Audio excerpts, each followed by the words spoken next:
자, 오늘이요. 북한 노동당 창건 80주년입니다. 이른바 쌍십절이라고 불리는데 이걸 하루 앞둔 어젯밤에 대규모 전야 행사를 열었습니다. 잠깐 그 전에 전야제 주요 영상 저희가 준비했는데요. 자, 저렇게 5일 경기장에 불꽃 쇼가 벌어지고요. 자, 저기 뒤에 조선 노동당, 저게 사람이 손수 만든 카드 섹션입니다. 그러니까 전광판이 아니고 사람이 일일이 손으로 펼쳐서 보여주는 거죠. 자, 여기에 김정은 위원장도 참석을 해서 저게 심야에 열린 건데 참석을 해서 일일이 다 지켜봤고요. 저렇게 차력쇼도 하고요. 뭐 쇠사슬도 벗어던지고 불구덩이로 뛰어들고 여러 가지 행사 펼쳤습니다. 자, 김정은 위원장이 이 전야제를 열면서 뭐라고 했는지부터 일단 한번 들어보시죠. 위대한 조선노동당, 위대한 조선인민 만세!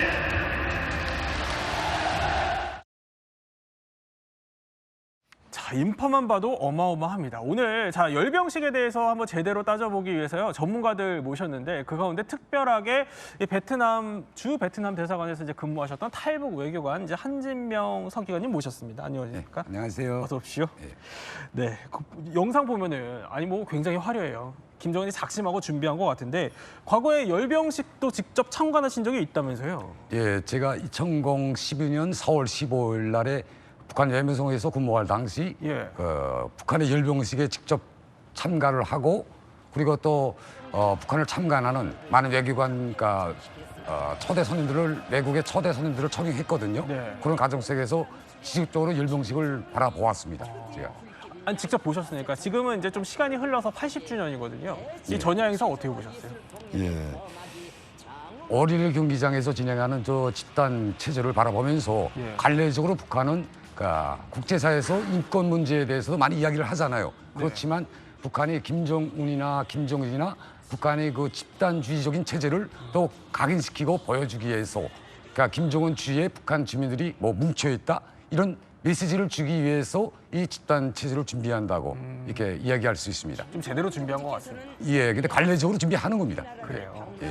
자, 어쨌든 쌍십절 이거 분위기 한껏 끌어올리는 것 같아요. 김정은 위원장이 그야말로 초집중하고 있는 건데 박원국 교수님, 특별히 이번이 80주년, 이 노동당 80주년 엄청난 의미라면서요? 그렇습니다. 그 노동당이라는 것이 북한 체제가 당 국가 체제죠. 그러니까 우리 같은 경우에는 국가에 내각이 있고 정부가 있어서 통제를 하는데 북한은 당이 국가를 통제하는 체제로 보시면 될 것 같고요. 그래서 노동당의 창건은 매우 중요하다. 근데 중요한 것은 이게 정말로 올해가 80주년이냐. 이것은 저를 비롯해서 이쪽 역사를 보는 사람들 입장에서는 이게 상당히 신빙성이 낮습니다. 80주년이 예, 아닐 수도 있어요. 왜냐하면은 이게 45년 10월 10일이어야 되잖아요. 북한 공산당 창당일이. 근데 10월 13일이라는 얘기가 있고 그리고 당시의 책임비서가 김일성이 아니라 김용범이라는 사람이라는 얘기가 있고요.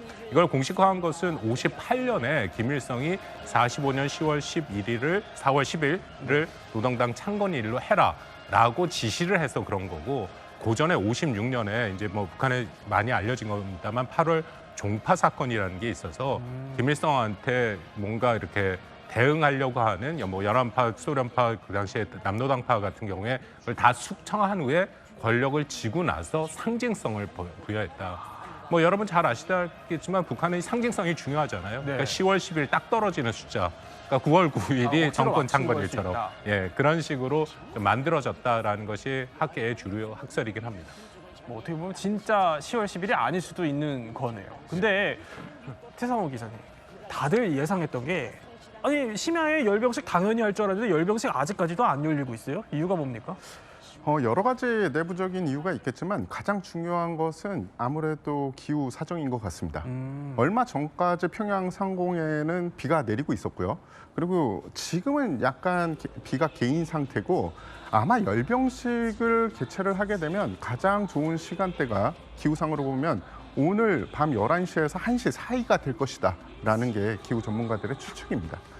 그리고 열병식은 진행이 될 수밖에 없는 게 이미 3개월 전부터 10,000명이 넘는, 그러니까 일개 4단이 넘는 병력들과 700에서 800대의 각종 군용 차량들이 동원이 돼서 준비를 이미 하고 있었고요. 모여 있죠. 맞습니다. 그리고 이번 열병식에는 지상 세력뿐만 아니라 공중 세력들도 들어오게 돼 있기 때문에 예. 그들도 대기를 하고 있을 겁니다. 그래서 이 북한 열병식이라는 게 사실 뭐 단순한 군사 행사 차원을 넘어서 김정은이 하나부터 열까지 다 기획하는 종합예술 퍼포먼스다 이런 분석들이 나오고 있는데요. 자, 그러면 이번 북한 열병식 잠시 뒤에 열릴 텐데 하이라이트가 뭘지부터 한번 파악해 보겠습니다. 자, 첫 번째는 이겁니다. 미리 보는 북한 열병식. 그러니까 야간에 열린다는 겁니다. 박홍근 교수님. 예. 이번에도 또 밤에 열 걸로 보여요? 김정은 시기에 들어서 이번까지 열병식이 15번째인데 이게 2020년 이후부터는 열병식이 야간에 열렸습니다. 뭐 6시, 9시, 12시 시간은 조금씩 다르긴 한데 네. 해가 진 밤에 열려서 주로 하죠. 뭐 여러 가지 이유가 있겠습니다만 아무래도 밤에 하면 집중도가 높습니다. 그러니까 보여주는 또 이게 화려한 조명 나오긴 합니다만 화려한 조명부터 저런 불꽃을 활용한 거, 드론을 활용한 쇼 이제 그런 걸 통해서 다른 껌껌한 중에 저런 것들이 보이는 게 훨씬 더 지금도 나옵니다만 집중도가 높고 또 상징적인 효과가 매우 크기 때문에 의도적으로 저렇게 하고 있다. 또 저렇게 되면 보기 싫은 건 좀 안 보여줄 수도 있는 거고요. 이제 그런 면에서의 효과를 좀 극대화하고 있다라고 그렇게 보이는데 네. 뭐 어떻게 보면 평양 시대의 밝은 날에 하면 아무리 잘 포장을 했듯 낙후된 모습들이 이미 여기저기 좀 보이거든요. 물론 그렇기 때문에 북한이 더 이상 이것을 생중계하지는 않고 네. 녹화 중계를 해서 자신들이 혹시 나타날 실수 같은 것들을 다 빼버리고 한다. 근데 이번에는 과연 그 비가 올 가능성이 좀 있기 때문에 저 정도의 큰 효과를 볼 수 있을지는 조금 의문시 되는 부분이 없지 않아 있습니다. 한석기 기자님 예. 북한에 계셨을 때는 밤에 안 했죠? 북한에 있을 때는 밤에 진행하지 않았어요. 그러니까 이례적으로 김정은 정권에 들어와서 이례적으로 밤에 진행을 했거든요. 그것은 제 생각에는 김정은이가 북한 주민들에게 좀 더 다가가고 네. 또 혈연적인 관계를 강조하고 싶어 하거든요. 그래서 제가 그때 생각하기는 북한 주민들이 그 무더운 날씨니까 그걸 참작을 해서 야간에 진행하지 않았나 이렇게 저는 그때 분석을 했습니다. 아니 그럼 북한 주민들한테는 열병식 이 퍼레이드 자체가 어떤 의미입니까? 이게 북한의 국력을, 그러니까 애국심을 거치하는 그런 행위거든요. 예. 그러니까 북한 주민들은 열병식을 바라보면서 김정은이를 위시하는 그 북한이 그러니까 세계 강대국이다, 군사 강국이다 이런 측면에서 인식하고 있습니다. 그렇군요. 그리고 또 빠질 수 없는 장면 중에 하나가 태상호 기자님. 바로 군인들이 행진하는 거잖아요. 지금 열병식 잠시 뒤에 보여드릴 텐데 자 저렇게요. 저 보면은 오와 열을 아주 잘 맞춰가지고 그야말로 군인들이 한 걸음에 걷는 걸 보여드리고 있는데 이 걸음새가 좀 특이하다고요? 예, 뭐 저 걸음걸이를 우리가 흔히 구스 스텝, 거위의 걸음걸이와 비슷하다라고 거위요? 예, 이야기를 하는데 다른 동북권 혹은 비서방권 국가들도 사실은 저런 식의 걸음을 걷는 군대들이 많습니다. 그리고 군대가 저런 식으로 걷는 걸 보여주는 게 우리가 얼마만큼 절도가 돼 있고 그리고 사실 저렇게 걸으면은 무릎과 인체에 굉장히 많은 부담이 오거든요. 그렇죠. 그런데 우리 군은 워낙에 막강하기 때문에 그 어떤 신체의 고난도 이겨낼 수 있다라는 것을 대외적으로 과시할 수 있는 거죠. 그래서 저런 식으로 걷는 거고 아까 우리가 약간 이야기했던 야간에 열리는 거에 대해서 군사적인 측면으로 살짝만 말씀드리면 북한은 대대적으로 열병식에 전력화돼 있는 무기와 전력화되지 않은 지금 개발 중인 무기를 보여주는 경우가 많습니다.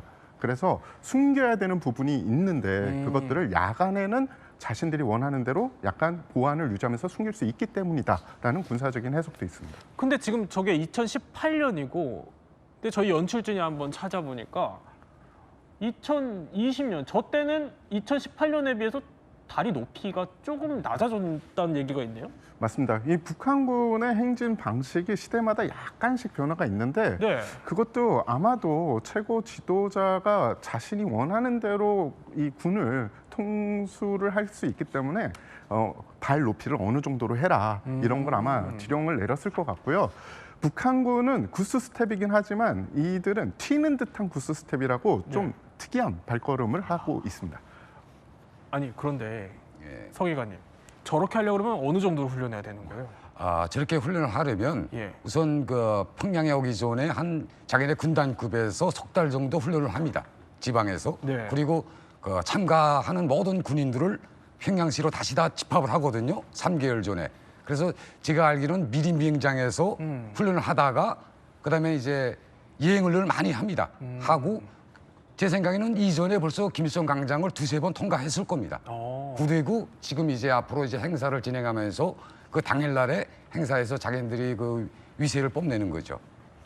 아니 퇴 기자님, 그런데 꼭 이제 군대에서 저런 거 훈련 받다 보면은 한두 명씩 틀리는 경우들이 생기는데 열병식 때 보면은 굉장히 스텝을 잘 맞춰서 걷거든요. 예. 훈련이 굉장히 고강도였을 것 같아요. 예, 말씀하신 대로 3개월 동안 집단적으로 훈련을 받다 보니까 물론 처음에 병력들 중에 수준의 차이는 있습니다. 그런데 뭐 서방세계 국가들이랑 우리 군 같은 경우엔 그래도 그들을 능력치를 키워서 같이 데리고 가거나 정 안 되면은 배제하고 원 부대로 돌려보내는데 북한 같은 경우에는 이게 확실한지는 모르겠으나 들리는 소문에 의하면은 만약에 뽑혀서 왔는데 능력치가 안 돼서 열병식에 해를 가할 것 같다라고 하면은 철칙까지 당할 수 있다. 그러니까 그냥 원대 복귀 정도가 아니라 상당히 큰 개인적인 문제가 생길 수 있다라고 합니다. 진짜 그래요. 예, 저 선발을 할 때 네. 기본 성원들만 선발하는 것이 아니라 예비 성원들도 모두 선발을 하거든요. 그러니까 예비 성원들이 선발했다가 뭐 여러 가지 정치적 사고나 이런 사건 사고가 일어나게 되면 그분들을 배제하고 다른 새로운 성원들을 충원하는 것입니다. 또 하나는 이게 녹화로 되니까 우리가 보는 것에서는 틀린 게 나올 수가 없죠. 틀린 걸 잡아내니까. 그렇죠. 현장에서는 아무래도 사람 내 인간의 실수가 있을 수 있고, 그리고 녹화로 시작이 된 게 제가 정확히 몇 년도인가 기억이 안 나는데 그 당시 땅크라고 불리죠. 탱크가 가다가 하나 중간에서 열을 이탈한 적이 있어요. 아, 그래요? 그 전에까지만 해도 이게 생방송으로 하다가 네. 그러니까 북한의 특징은 수령은 무엇소등이다, 절대로 틀리면 안 된다라는 그런 일종의 극장 국가인데 그런 실수가 나오니까 그 다음부터는 녹화로 시작을 한 거죠. 자, 저렇게 뭐 구스 스텝이 또 관심이라면 김정은이 이번에 어떤 복장, 어떤 차림새로 나올지도 관심이에요. 그렇습니다. 매번 거기에 컨셉, 우리로 따지면 컨셉에 맞춰서 옷을 입고 나왔는데, 예를 네. 들어서 2022년에는 하얀색 그 장군복이죠. 그것도 김일성이 입었던 거고, 그리고 대장군 견장 나옵니다만 왼쪽에 있는 저 장면이고요. 2023년에 저것도 할아버지 김일성과 비슷한 모습인데 예. 그 겨울이긴 했습니다만 코트를 입었고 중절모를 썼다. 이번에는 과연 어떤 복장으로 나올 것이냐. 이게 어저께 나왔던 능라도 5일 경기장에서 약간의 우리가 힌트를 얻을 수 있는데 네. 그 당시에는 이제 넥타이를 메고 또 이제 정상 국가인 양 한 모습을 연출해서 나왔죠. 이번에도 해외 사절단이 있고 하기 때문에 아무래도 좀 조심스럽기는 합니다만 정장 차림으로 나올 가능성이 조금 더 높지 않을까. 정장으로. 예, 그렇게 생각을 합니다. 그리고 정장 차림으로 나올지는 뭐 잠시 뒤에 공개되겠지만 궁금한 게, 아니 전야제 열렸을 때 김주애랑 리설주가 안 보여요. 그럼 여기도 안 나올 수 있는 거 아닙니까? 그건 뭐 좀 어려운 질문 하시는데 이제 네. 시간 오면 금세 나올 것 같고요. 이게 결과를 우리가 알 수 있겠죠. 가능성은 저는 반반이라고 봅니다. 왜냐하면 주애를 데리고 나오면 그만큼 주애한테 모든 것들이 또 시선을 뺏기니까 네. 이 노동당 80주년, 더군다나 이번에는 다른 때와 다르게 러시아와 또 중국에서 이른바 2인자들이 나타나지 않았습니까? 그렇다면 훨씬 더 자국의 그런 위상을 드러내는 것이 이번에 80주년의 가장 핵심적인 그들의 목표가 돼야 되는데 네. 이제 주애가 등장하면 지금 화면에서 보는 것처럼 또 전 세계가 주애한테 집중할 수 있고 또 앉는 위치도 애매합니다. 저희 장면에 보면 바로 옆에 앉았거든요. 네. 이번엔 그렇게 앉힐 수 있는 상황은 아니고, 그럼에도 만약에 주애가 나온다면 우리가 뭐 지난 수년 동안 얘기한 것처럼 확실하게 후계자로서의 유력하다라는 것을 다시 한번 보여주는 이렇게 큰 행사에 전에도 물론 나온 적이 있습니다만 네. 가장 높은 수준의 해외 사절단이 있는 행사에서조차 2인자의 모습으로 나타난다 하면은 그건 그 나름대로의 4대 세습에 대한 의미를 더 크게 부여할 수 있는 그런 하나의 장면이 될 가능성이 높다라고 생각합니다. 그러니까 만약에 잠시 뒤에 나온다면 김주애가 예. 그러면 이게 사실상 후계자다 이렇게 선포하는 거다 이렇게 봐도 됩니까? 저는 좀 의견을 달리 하는데요. 예. 그것은 지금 대북 전문가들 속에 김주애가 후계자가 아니다. 이런 두 개의 의견이 나눠지고 있어요. 근데 제 개인적 의견으로서는 김주애는 그러니까 북한 내부를 홍보하기 위한 이런 전제라고 생각을 합니다. 그러니까 대외적으로 김주애를 홍보하기보다는 네. 북한 내부에서 북한 주민들을 대상으로 하는 홍보 대상이다. 그 이미지 연출용. 예, 왜 그러나 김정은이가 세습을 하면서 굉장히 트라우마를 많이 겪었거든요. 그리고 또 김정은이가 장기 집권을 위해서 북한 주민들 속에 그러니까 이미지 쇄신을 하기 위한 포석을 깔고 있지 않는가. 그러니까 김주애를 통해서 그러니까 북한 주민들에게 더 가까이 다가가고 향후 또 북한 김정은의 지지 기반이 될 수 있는 그런 MZ 세대가 있잖아요. 네. 그 사람들을 자기들의 그 지지 기반으로 만들기 위한 하나의 연출이 아닌가 이렇게 저는 생각을 하고 있습니다. 그러니까 젊은 사람들을 좀 마음을 움직이기 위한 연출용에 불과하다. 예. 후계자는 아니다. 예, 저는 개인적으로 그렇게 생각을 하고 있습니다. 그렇게 보시는군요. 자, 그러면 미리 보는 열병식 한번 두 번째 포인트 살펴보겠습니다. 두 번째는 당연히 이걸 빼놓을 수 없겠죠. 바로 무기 퍼레이드입니다. 자, 이번에 태상호 기자님, 뭐가 나올지 제일 관심인 게 ICBM 화성 20형 이거 나올 거다 이런 얘기가 많네요. 예, 많은 언론에서 그 관련 이야기가 나오고 있는데 예. 아무래도 최신형 ICBM이기 때문에 그런 이야기가 나온다라고 저는 생각을 합니다. 화성 19형을 뒤은 화성 20형은 고체 연료 추진 방식이고요. 네. 그렇기 때문에 기존의 액체 연료 추진 방식에 비해서는 발사하는 데 드는 시간이 비약적으로 적어요. 즉 한미 연합 당국이 대응하는 시간도 좀 작을 수밖에 없다. 그래서 발전된 방식의 ICBM이고 많은 분들은 괴물 ICBM일 것이다. 네. 그래서 탄두의 중량이 약 4에서 5톤 정도 될 것이다. 그리고 화성 19보다 더 커질 거라고 이야기하시는 분들이 있는데 전문가들은 어떻게 평가를 하냐 하면은 기존에 그러니까 얼마 전에 사실은 그 추진 연소 테스트를 해서 네. 관계자들을 표창을 한 적도 있습니다. 그런데 그렇게 연소 테스트가 성공을 했다면 고체 추진 방식에서 제일 중요한 게 고체 연료가 얼마나 연소가 잘 되고 추진력이 있냐라는 건데 그들이 유의미한 발전을 했으면 아마 화성 19보다는 외경, 그러니까 디멘션이 더 작아질 가능성이 크다라고 말씀을 드릴 수 있습니다. 그리고 다탄두를 장착을 했을 것이라고 이야기가 많이 나오고 있는데 네. 아직까지는 북한이 다탄두를 할 수 있는 기술력을 보유하고 있다라는 이 합리적인 증거가 나온 적이 없습니다. 그러면은 어쨌든 화성 20형을 주목할 수밖에 없는 게 다탄두 장착이 가능할 수도 있고 게다가 이게 미국 본토 전역의 사정거리에 들어가기 때문인 거잖아요. 그러면 이게 이 화성 20형이 어느 정도로 만약 공개된다면 어느 정도로 위협적이다고 보세요? 일단은 화성 20호는 그 다탄두 기술은 아직 가지고 있지 않다고 생각이 되나 예. 형태 자체는 다탄두를 탑재할 수 있다라는 것을 서방 세계에 지금 메시지를 전달하고 싶어 하는 겁니다. 즉, 이 핵무기나 핵 전력을 완성하는 데 있어서는 사실은 핵무기가 자기가 발사를 하고 싶어하는 그 국가에 제대로 도달을 해서 명중을 시키는 게 중요합니다. 그런데 당하는 국가도 핵무기가 발사되는데 가만히 있지 않겠죠. 그래서 그것을 생존성을 높이기 위해서는 네. 다탄두가 설치돼야 되고 그 북한에서 보여주고 싶어하는 것은 우리는 액체 연료 ICBM뿐만 아니라 고체 연료 ICBM의 다탄두 준비가 된 발사체를 지금 개발하고 있다. 혹은 전력화가 눈앞에 있다라는 네. 걸 보여주고 싶어 할 겁니다. 결국에는 공개가 되더라도 이게 다탄두 장착이 실제로 되는 것까지는 검증하기 좀 어려울 거다라는 설명을 해주신 건데 저도 태 기자님 네. 말씀에 동의를 하는 게 작년 10월 달에 화성 19형을 발사하면서 뭐라고 얘기했냐면 이것이 완성판이다. 종결자다. 이제 더 그때 이상 당시에? 필요 없다라고 얘기를 했어요. 그때도 그것이 고체 연료 다탄두의 모습을 갖고 있다라고 얘기를 했었거든요. 네. 근데 그럼에도 뜬금없이 또 화성 12형이라는 것을 공개하지는 않았지만 나온 것을 보면 이건 분명히 미국한테 보내는 메시지다. 그러니까 이런 거죠. 만약에 우리를 말리지 않고 북한이 원하는 핵 군축 협상하지 않으면 네. 자신들은 더 다종화된 대륙간 탄도미사일로 미 본토에 대한 위협을 높일 테니까 일종의 우리들을 말려라.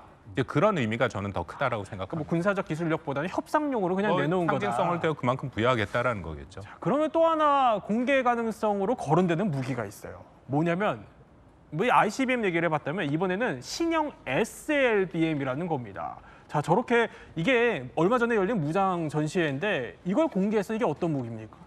예, 신형 SLBM은 사실은 지금 한참 북한이 개발을 하고 있다. 혹은 러시아에서 예. 개발 기술을 이전받았다는 핵 추진 잠수함하고 연관이 돼 있습니다. 많은 분들이 어떤 식으로 이야기를 하냐면 SLBM을 발사할 수 있는 핵 잠수함을 가져야지 비로소 핵 무력의 완벽한 완성이 된다라는 거고요. 네. 즉 북한이 만약에 이것을 보여준다, 이번 열병식에서 보여준다라는 것은 어떤 함의를 가지고 있냐면 미국뿐만 아니라 미국의 서방 친구들도 당신들도 안전할 수 없어. 그리고 우리가 핵 무력을 가지고 있다는 것을 당신들은 인정할 수밖에 없을 거야라는 그런 메시지를 전달하려고 할 겁니다. 그렇군요. 이렇게 뭐 ICBM, SLBM까지 살펴봤지만 박원규 교수님, 그래도 이게 미국을 직접적으로 위협하는 것들이라고 하면 우리나라, 그러니까 대남 위협을 하는 미사일도 이번에 공개될 수 있다는 얘기가 있어요. 정확하게 보신 게 오히려 미국에 대한 타격 능력은 아직 검증이 안 됐습니다. 예. 그리고 트럼프 행정부 들어서서 훨씬 더 강화된 그 골든돔이라고 불리는 미사일 방어 체제 또 핵무기 현대화 작업을 중국을 상대로 하고 있거든요. 예. 그러니까 그만큼 확실히 북한에 대한 핵 억제 능력이 강해지는데 중요한 것은 우리에 대한 타격 능력은 분명히 있다. 실전 배치가 됐다. 뭐 예를 들어서 신형 극초음속 미사일이라든지 지대공 미사일, 함대지 순항 미사일 같은 것들이 나오는데요. 이 중에 걱정되는 것 중에 하나가 신형 극초음속 미사일. 이른바 이제 KN 계열이라 해서 저거요? KN 23, 뭐 24, 25가 있는데 예. 아마도 23 이건 러시아 우크라이나 전쟁에 수출해서 썼던 거거든요. 여기에 극초음속의 활공 탄두를 다는 형태가 되면 네. 한국이 이것을 막기가 굉장히 까다롭고 그것이 안 달리다 하더라도 이미 KN 23, 24, 25는 예. 핵을 탑재할 수 있는 능력이 있다라고 생각하는 것이 맞고 실전 배치가 됐다라는 것이죠. 그렇기 때문에 사실 미국 본토에 대한 위협보다는 한국에 대한 위협은 이건 준비된 실존적 위협이다. 거기에 대한 우리 대응이 매우 시급한 것은 맞습니다. 아니 그러니까 이번에 아까 잠깐 지나갔던 화성 11마 저게 극초음속 탄두로 장착한 거라는 거잖아요. 이게 단거리 미사일로. 맞습니다. 이게 우리나라에 들어오면 정말로 못 잡아요? 이게 미사일 무기 체계가 어떤 것은 잡을 수 있고 어떤 것은 잡을 수 없다라고 딱 이야기하기는 힘드나 예. 지금 우리가 대비하고 있는 그러니까 한미 연합 전력이 대비하고 있는 미사일 체계는 사실은 저런 활강체를 가진 극초음속 미사일은 아닙니다. 그렇기 때문에 못 잡는다는 말씀은 드리기 힘드나 예. 어려움은 많이 겪을 수 있다라고 말씀을 드릴 수 어렵다. 있습니다. 그러니까 이런 거죠. 다양한 미사일을 가질수록 우리가 예. 이제 흔히 플랫폼을 다양화한다라고 얘기를 하면 거기에 대한 우리가 대응하는 전력들이 더 필요한 거고 그러면 비용이 그만큼 많이 들고 우리가 참지해야 하고 식별해서 요격해야 할 그 숫자가 늘어난다. 그러니까 그만큼 우리한테 부담을 주겠다라는 것은 분명해 보입니다. 또 하나 주목해야 될 게 이렇게 뭐 육지, 뭐 지상에서의 도발이 있다면 해상 도발도 우리가 염두를 해야 될 텐데 바로 북한이 핵 어뢰라고 주장하는 해일 이게 과거에도 열병식에서 공개가 됐었는데 자 저거요. 이번에도 저걸 또 개량한 버전이 나올 수 있다는 얘기가 있어요. 예, 뭐 수중 핵 드론 혹은 수중 핵 어뢰라고 불리는데 예. 비슷한 러시아 무기 체계를 북한에서 자체적으로 개발했다라고 주장하는 무기 체계입니다. 2012년부터 개발을 했고 그 이후에 저런 식으로 열병식에서 공개를 했고요. 그리고 이 무기 체계의 목적이라면은 사실은 우리가 이제 전쟁이 이 땅에서 다시 벌어지면 미군이나 아니면은 유엔의 중원 세력들이 이 땅으로 들어오지 않습니까? 그들이 전개하려면 필요한 것 중에 하나가 부두인데 항구인데 그 항구 쪽에 만약에 저런 무기 체계가 발사가 되면 네. 한동안은 그 항구를 사용하기가 힘듭니다. 그렇군요. 이렇게 해일까지 짚어봤는데 한석 위원님, 예. 북한은 어쨌든 이거 어마어마한 무기고 뭐 상당하다 이렇게 자랑을 해요. 근데 이거 고지고대로 우리가 믿어도 되는 겁니까? 믿는 것보다는 북한이 과시하는 측면이 더 많다고 생각을 합니다. 그래서 북한이 이렇게 가시적인 무기들을 많이 내놓는 것은 주자는 메시지가 뚜렷하거든요. 네. 그러니까 정확히 대미 메시지를 주자는 것입니다. 그래서 미국에 더 많은 협상 카드를 가져가기 위한 그런 우도로서 이런 현대적인 무기들을 더 내놓지 않나 이렇게 생각을 하고 있습니다. 그러니까 결국에는 뭐 재원까지는 더 따져봐야겠지만 협상용 카드일 가능성이 크다라고 하신 겁니다. 예, 그래도 우리가 또 예의를 주시해야겠죠. 그러면 다음 주목할 포인트 한번 살펴보겠습니다. 자, 미리 보는 북한 열병식 마지막은 외교 퍼레이드라는 겁니다. 어제 김정은 위원장이 열병식에 앞서서 전야제를 직접 주재하고요. 주민들과 외국 귀빈들을 한데 불러 모아서 저렇게 꽉 채웠습니다. 5일 경기장을. 저기서 한 메시지부터 일단 들어보시죠. 우리 당을 지지해주는 인민을 믿고 인민과 항상 일심일체가 되어 반드시 이 나라를 더욱 풍요하고 아름답게 가꾸고 세상에서 제일 훌륭한 사회주의 낙원으로 일도 세울 것입니다. 자, 박 교수님, 일단 뭐 전야제는 저거는 주민들 불러놓고 하는 거니까 저기서 대내결속 주장한 건 맞지만 이제 열병식 이 자리에서 트럼프랑 이제 만나고 싶어 하잖아요, 김정은이. 대미 메시지 어떻게 낼 것 같아요? 글쎄요, 과연 연설을 할지 그것도 저희가 한 반반 정도로 판단이 됩니다. 왜냐하면 15번, 이번까지 포함해서 예. 열병식 중에 김정은이 직접 연설한 게 한 5번 정도 되거든요. 그래요? 그리고 저는 좀 조심스럽긴 합니다만 그간에 워낙 김정은이 자기 하고 싶은 얘기를 다 했어요. 예를 들어서 9월 21일 날 그 최고인민회의에서 대남 대미 메시지를 거의 40분가량 길게 다 하고 싶은 얘기 했고 네. 그리고 어저께도 또 얘기를 했고 그래서 과연 외교 사절단이 있는 데서 얘기를 할 것이냐라는 생각이 있고 또 하나는 만약 하면 결국은 반미 얘기를 해야 되고 반미 서방을 이제 비난을 하고 일종의 신냉전의 진영주의를 얘기해야 되는데 거기에 대해서는 중국이 굉장히 불편하게 또 생각을 합니다. 러시아도 있고 또 베트남도 있고 네. 베트남이나 뭐 중국 같은 경우에는 중국은 뭐 좀 별개로 하지만 미국과의 관계도 좀 생각을 해야 되는 그런 국가들이잖아요. 러시아도 러우 전쟁을 하려면 미국과의 관계를 생각해야 되는데 그런 국가들 앞에서 노골적으로 어떤 반미를 얘기하기는 쉽진 않다. 그렇다고 또 적대적 두 국가론 한국에 대해서는 비난을 할 그 가능성은 좀 여전히 열려 있긴 하지만 네. 그런 것보다는 조금 더 어저께 보여준 것처럼 일반적으로 그냥 북한에서 당이라는 게 도대체 무슨 의미냐, 어머니 당이다 하니까 북한 인민에 대한 얘기, 그리고 당의 중요성, 네. 그러니까 자신들이 더 힘을 모아서 같이 가자, 이제 그런 메시지가 좀 전달될 가능성이 크지 않을까, 연설을 한다면 그렇게 생각합니다. 근데 박 교수님, 중국과 러시아 2인자가 어쨌든 평양으로 왔거든요. 근데 그냥 일반적인 시각에서 궁금한 거는 김정은이 직접 갔잖아요. 베이징까지 가서天安문 막루까지 올랐는데 시진핑이랑 푸틴은 직접 못 왔어요? 그러니까 그만큼 왜냐하면 시진핑이랑 푸틴 같은 경우에 왔다 갔고 이미 예. 그러니까 뭐 작년에 오긴 했습니다만 그런 식으로 방문을 했고 그리고 시진핑 같은 경우에도 이번에 또 에이펙을 오는데 한 달 사이에 남한과 북한을 다 올 수는 없죠. 그러니까 그런 모든 것들을 다 고민을 해서 나름대로 2인자를 보냈고 그 2인자 특히 리창 총리가 온 것은 16년 만인가요? 그만큼 또 나름 그 확실하게 성의는 보여주고 있다라는 것은 분명해 보입니다. 그래서 이 열병식은 역대 어떤 열병식보다는 굉장히 높은 수준의 그런 이인자 외국 정도면? 사절단이 온 것은 분명한 거죠. 그렇군요. 그런데 전야제를 저희가 살펴봤지만 이 열병식이라는 게 이제 잠시 뒤면 또 열릴 텐데 이게 겉보기에는 화려하고 완벽해 보이지만요. 사실 그 속살을 뜯어다 보면은 주민들의 어마어마한 희생이 있다고 해요. 일단 영상 한번 볼까요? 자, 이게 2015년에 당 창건 70주년입니다. 그러니까 10년 전이죠. 저때 주민들이 저렇게 동원이 되고 있는데 비가 많이 내리는 장면입니다. 저 때도 비가 왔었어요. 근데 아무도 비옷을 입고 있지 않고 저렇게 동원돼서 횃불도 들고 하는 모습 보이고 있는데 이때 외신 기자에 따르면은요.